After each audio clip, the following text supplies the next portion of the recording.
Silent हो जाइएगा, आप बोल दीजिए। Good afternoon students. Good afternoon sir. तो अब हम इस वीडियो में दो सदिशों का फिर से गुणनफल देख रहे हैं, लेकिन प्रीवियस वीडियो में हमने दो सदिशों का अदिश गुणनफल या डॉट गुणनफल देखा था। अब हम देख रहे हैं दो सदिशों का सदिश गुणनफल या क्रॉस गुणनफल।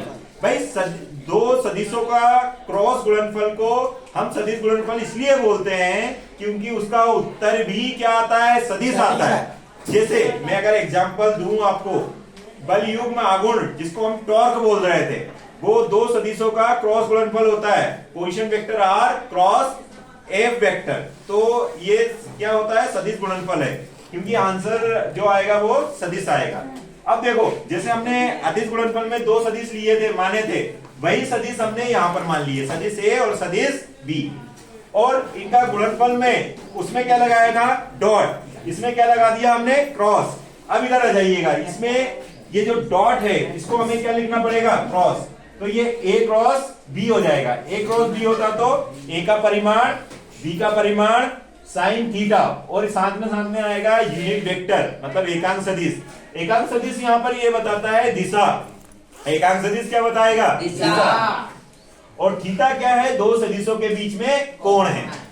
ओके, अब इसमें हम एक रूल को फॉलो करते हैं क्लॉकवाइज का। एकांक सदिश के लिए एक रूल फॉलो करते हैं, तो अगर सेम सदिश है तो कोण कितना बनेगा, 0 डिग्री, और कोण 0 होगा तो साइन 0 का मान एक क्या हो जाता है, साइन 0 0 होता है। इसलिए समान सदिश का, समान एकांक सदिश का क्रॉस गुणनफल जो होता है उसका मान 0 होता है।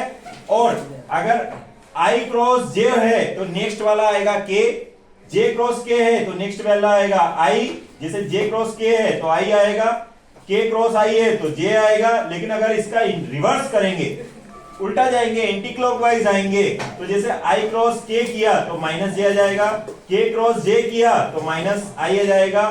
इस टाइप से, मतलब रिवर्स अगर करते हैं तो जो पॉजिटिव आ रहा है वो क्या हो जाएगा, नेगेटिव। यहां तक भी हमें समझ में आ गया है।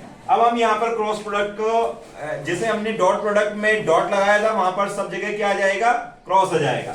तो सिंपल हमने वैसा का वैसा ही गुणा किया। अब i क्रॉस i और j क्रॉस j और k क्रॉस k, इनकी जगह हमने क्या रख दिया, 0 का मान रख दिया। जैसा कि आप देख रहे हैं, ये यहां पर 0 आया है, यहां पर 0 आया है, और एक लास्ट में 0 आया है। बाकी हमने ये रूल का अप्लाई करके कि भाई i क्रॉस j आया है, वहां पर k कैप लिख दिया, जहां पर j क्रॉस k कैप आया है वहां पर i कैप लिख दिया, और k क्रॉस j जहां आया होगा वहां पर माइनस का i कैप लिख दिया होगा।